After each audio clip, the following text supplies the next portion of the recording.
အင်တာဗျူးတွေအများအားလုံးထဲမှာဒီနေ့ဖြေရတာမေချိုစိတ်အပါဆုံးနဲ့ဝင်းအသာဆုံးပါပဲတတိုင်းတစ်ပိုင်းကြားမရေးလေးကိုပရိသတ်ကိုဖြန့်ဝေရမယ်ပြီးတော့မေချိုကိုနိုင်ကလည်းတကယ့်ကိုဝေဒနာပျောက်ကင်းတဲ့အတွက်ကိုခံစားရတာပျောက်ကင်းသွားတဲ့အတွက်ဒီဝေဒနာတွေခံစားနေရတဲ့ပရိသတ်တွေကိုပေါ့နော်ကံရှိရင်ပျောက်ကြမှာပေါ့သမီးရဲ့ကိုယောဂဆိုတာကောင်းခြင်းမကောင်းခြင်းဆိုတာကံနဲ့လဲဆိုင်တယ်တော့ကံကောင်းနေရင်ပျောက်မှာပဲဆိုတော့အဲ့ဒီစေးနီးလေးကိုပြောရမယ်အတွက်အမေချိုကဝင်းတာပါတယ်အမေချိုကလွန်ခဲ့တဲ့9နှစ်လောက်ကတခါလေချောင်းခွဲရတယ်သမီးရဲ့ဒါလေချောင်းထဲမှာဘာခေါ်မလဲဆိုတော့တချင်းတအားဆိုတဲ့လူဆိုတော့လေအတမပေါ့တမလေးတော်တော်အတန်ဝင်တာပေါ့အတန်ဝင်တော့အော်လို့မရအောင်စိတ်အနောက်ဆက်ဖြစ်တာပေါ့နော်ဘလို့မှဆိုလို့မရတော့တဲ့အဆင့်ပေါ့နော်ယူရီးယားမှာတော့တကူတယ်သွားတဲ့ခါကျပြလိုက်တော့ဟုတ်တယ်အတမလေးတက်တယ်အဲ့အတမလေးကခွေးကိုခွေးရမှာလဲဆိုတော့ခွေးပြီးတော့ကောင်းသွားတယ်ပေါ့ပြန်ဆိုလို့ရတယ်ချင်းဆိုလို့ရတယ်အဲ့ဒါဒါပေမဲ့နှစ်နှစ်3နှစ်လောက်ကြာတဲ့အခါကျတော့တခါအတန်ပြန်ဝင်ပြန်အောင်ဒီတခါအတန်ဝင်နေတာတိတ်ထူးဆန်းနေအတန်ကြီးကအဲ့ကြီးဆရာဝန်ကနေဟိုဟာမားတဲ့အလုံးလေးတစ်လုံးရှိတယ်တဲ့ဒီ focus cord မှာပေါ့တန်ချောမှာဆိုတော့အဲ့ဒီ cord အဲ့ဒါလေးကိုစေးတောက်တယ်ဆိုတော့သူစေးနှစ်လစာပေးလိုက်တယ်ဟုတ်တယ်နှစ်လစာပေးလဲစီးရီတချမ်းတောက်ရတာအောင်ဘာအောင်ညာအောင်အများကြီးပေါ့လာကြည့်စီးရီရောအများကြီးပဲတောက်ပါတယ်အဲ့လိုတောက်ပြီးမဲ့သူမပြောက်နှလုံးဖြစ်လာတယ်ဆိုတော့ဘာလို့မှမသိတော့ဘူးလေမင်းခွဲရမယ်တဲ့ဒါပေမဲ့ခွဲလို့ရှိရင်တော့တဲ့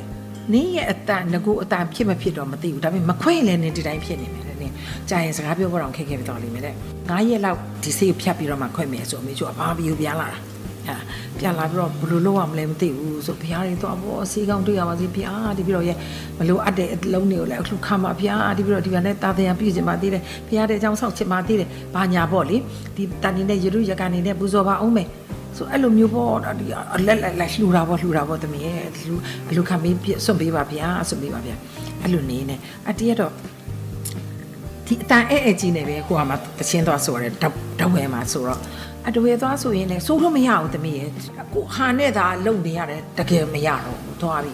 နောက်နေ့တော့မဆိုတော့ဘူးလို့ဘာဖြစ်ဆိုပြည့်သက်ကိုစော်ကားတယ်လို့ဖြစ်တယ်လို့ဆိုတော့ပြောတော့အဲ့အချိန်မှာပဲမောင်မကန်သွားကြတာပေါ့နော်သွားတဲ့ပြည်လေကိုသွားတော့အဲ့လမ်းတောက်လျှောက်မှာအဲ့စီအိုးဖို့ပေလေတဲ့ဆိုတော့မိချို့ရဲ့ချွေးမလေသူကလည်းသူဝါသနာသိပါသူကအဲ့ဟိုဘာစီတိတ်ဝါသနာပါတယ်သူဟဲ့အန်တီဟိုမာတဲ့ဟိုအဲ့စီအိုးဖို့ပေတဲ့အဲ့စီအိုးဖို့ပေရတဲ့ဆရာတော်ကြီးရတဲ့လေချောင်းကန်ဆာပါပျောက်တယ်လို့ပြောတယ်တဲ့ရွှေဦးမင်းဆရာတော်ဖျားကြီးရွှေဦးမင်းဆရာတော်ဖျားကြီးလည်းဖူးစေချင်တယ်နော်မိချို့ပြလိုက်အောင်မယ်ဒီရွှေဦးမင်းဆရာတော်ဖျားကြီ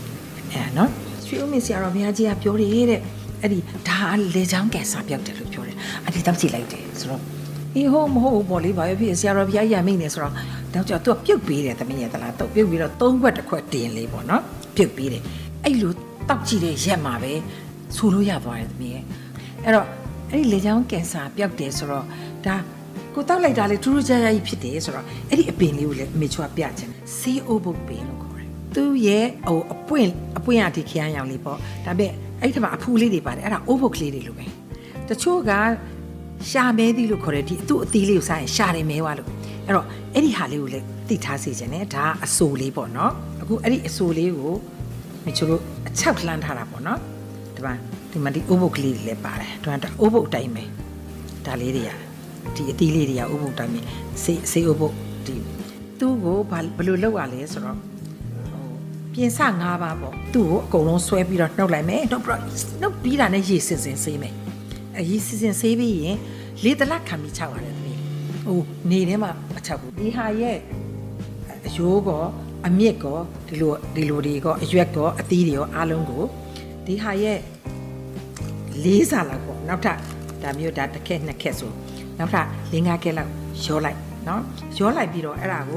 ရေ3ခွက်တစ်ခွက်ဖန်ခွက်ထဲမှာရေ3ခွက်ချိန်ထည့်ပြီးတော့ပြုတ်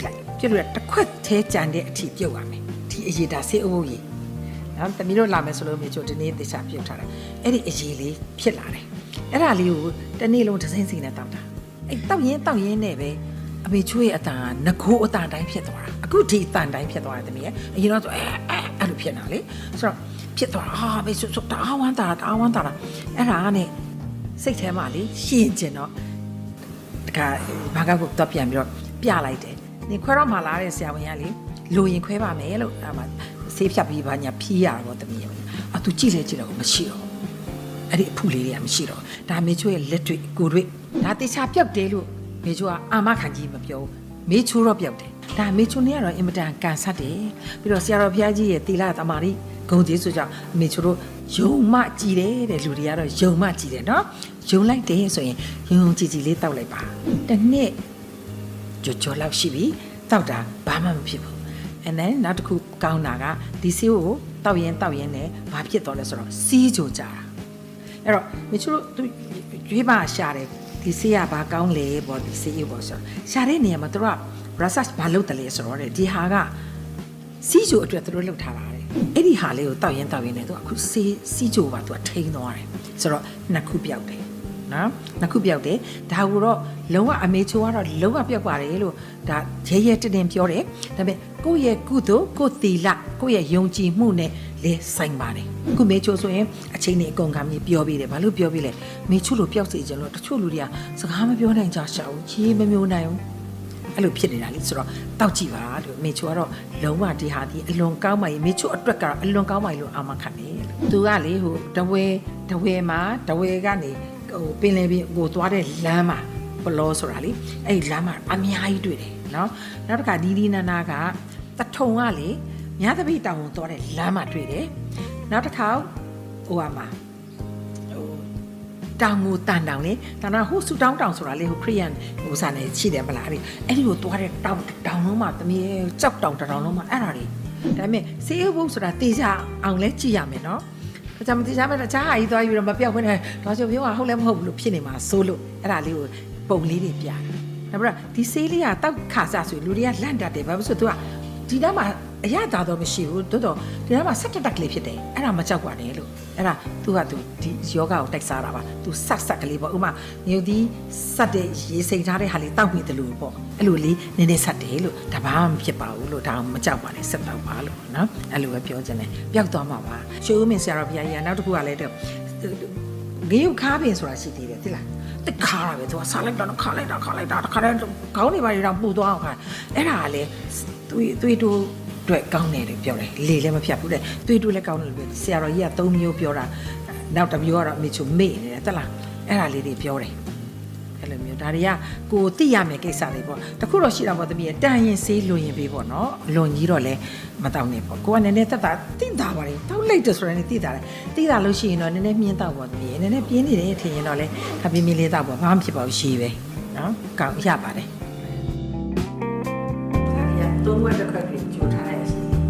ဒါလေးကိုခုကနေစတော့တနည်းလုံး